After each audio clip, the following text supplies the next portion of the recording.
प्रयास करना, कभी अगर मौका मिल जाए करे आप लोगों को।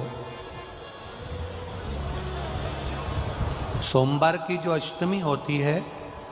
जिस लड़का लड़की का विवाह नहीं होता, जिसका मंगल पाणिग्रहण संस्कार नहीं होता, वो जो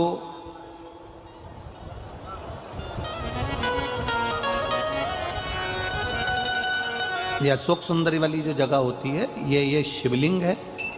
ये जलाधारी है। यहाँ से जो चरण है, इसमें राइट में गणेश जी, लेफ्ट में कार्तिकेय जी, बीच में एक मोटी सी लाइन होती है जो अशोक सुंदरी का स्थान होती है। शिवलिंग के ऊपर जो जलाधारी बंदी होती है, वो जलाधारी में से जो बूंद बूंद पानी शिव जी पर गिरता है, वो शंकर भगवान की 5 बेटियां जया, विषहरा, शामली बारी, दौतली और देव, ये ऊपर से एक एक बूंद पानी शिवलिंग पर गिरा रही होती। कभी मौका लगे और आपको लगे कि विवाह नहीं हो रहा है बच्चों का, तो उस समय पर ये 3 पत्ती की जो बेलपत्र लेते हैं, बीच की पत्ती में कंकु रोली या लाल चंदन, और 2 पत्ती में पीला चंदन, अक्षत का 1 दाना ऊपर वाली पत्ती में जिस पर आपने लाल चंदन लगाया है या रौली लगाई है, और 3-3 अक्षत के दाने इन दोनों पत्ती में। अपना स्मरण कर कर भगवान देवाधिदेव महादेव के सम्मुख में जो अशोक सुंदरी का स्थान है, सोमवार की अष्टमी के दिन इस बेलपत्र को,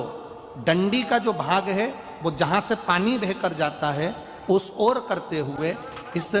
बेलपत्र को अशोक सुंदरी वाली जगह पर समर्पित कर देना चाहिए और अपने हाथ का स्पर्श कर कर बाबा देवाधिदेव महादेव से प्रार्थना कर कर सोमवार की अष्टमी के दिन जो आ जाता है, बाबा देवाधिदेव महादेव उसका मंगल विवाह शीघ्र ही करा देता है। ये अशोक सुंदरी का स्थान, ये अशोक सुंदरी की जगह जो है ना, स्थान जो है, ये कोई साधारण नहीं। और हम फिर कहेंगे, अगर सौभाग्यवती नारियों को हम तो स्मरण में उनके लाना चाहेंगे कि प्रयास करा करो,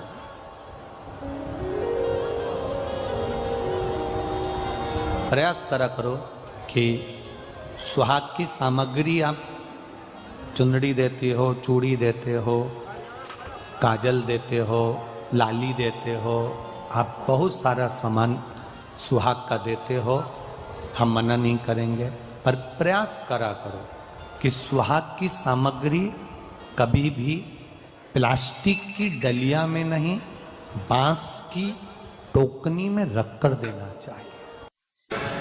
5 वृक्ष की पत्ती को, कितने वृक्ष? बस 5 वृक्ष की पत्ती और एक श्वेत पुष्प, सफेद कलर का पुष्प, अशोक सुंदरी वाली जगह पर लगाकर देवाधिदेव महादेव को सोमवार की अष्टमी के दिन जो चढ़ा देता है, बस निर्मलेश्वर महादेव का नाम लेकर जब चढ़ाया तो कार्य सफलता की ओर अग्रणी हुई। वो निर्मलेश्वर महादेव 5 वृक्ष की पत्ती को, हमने पहले भी कथा में कहा है कि सोमवार की अष्टमी के दिन भूल से भी अगर एक बेलपत्र,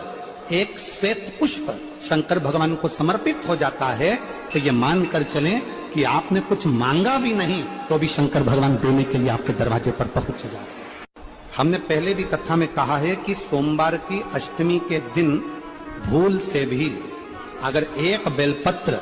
एक श्वेत पुष्प शंकर भगवान को समर्पित हो जाता है, तो ये मानकर चलें कि आपने कुछ मांगा भी नहीं तो भी शंकर भगवान देने के लिए आपके दरवाजे पर पहुंच जाते। आपको एक कथा में कहा था,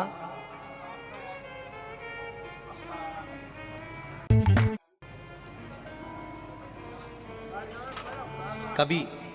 ये शिवलिंग है, ये गोल जलाधारी है, ये सामने चरण,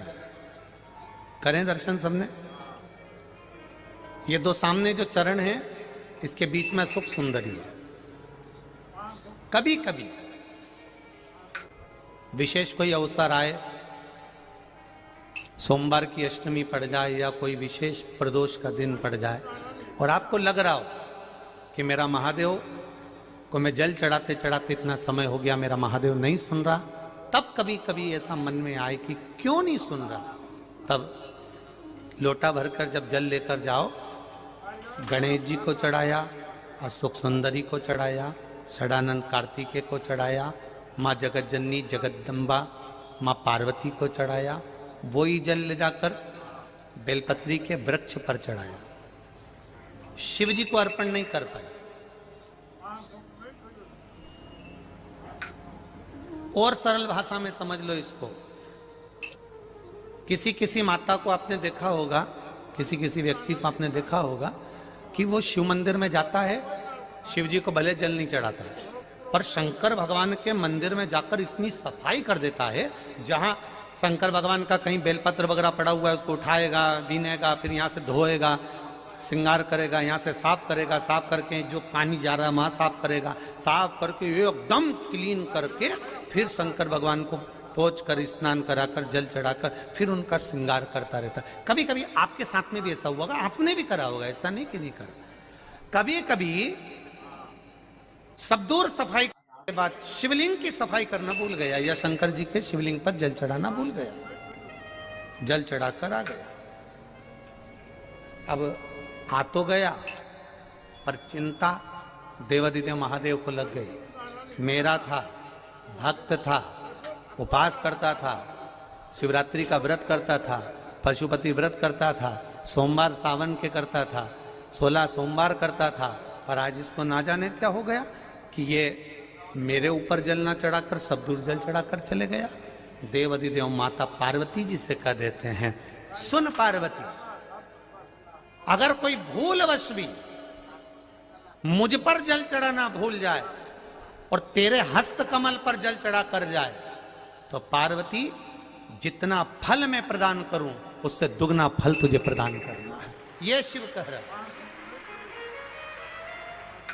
और इसका प्रमाण कहां पर मिलता है? इसका प्रमाण मिलता है महाभारत में, इसका प्रमाण मिलता है श्रीमद् भागवत कथा में।